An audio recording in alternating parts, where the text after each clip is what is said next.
જય માતાજી મિત્રો. તો આજે આપણે વાડીએ આવ્યા હતા. વાડીએ ઉતા કેટલા વાગી જાય કાંઈ ખબર જ પડી નહીં. ને અમારી વાડીનો નજારો હું તમને બતાવી દઉં. જો આ છે તલ વાવેલા છે, માં પાણી શરૂ છે અત્યારે. આ છે બાજરી, આપણી નારેલી છે, અહીંયા આપણી ચીકુડી છે, અને આ દરિયો છે.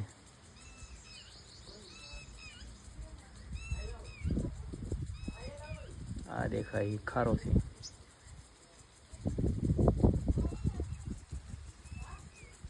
તો કેવો લાગ્યો આપણી વાડીનો નજારો? એને એક નંબર, કાંઈ ઘટે નહીં. જો અહીંથી દરિયો પણ દેખાય છે. જો બોટો જાય એ પણ છે દરિયામાં.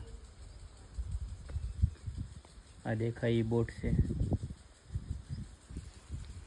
તો આવી રીતના કંઈક નજારો છે આપણી વાડીનો. આવી જો ક્યારેક અમારી વાડીએ.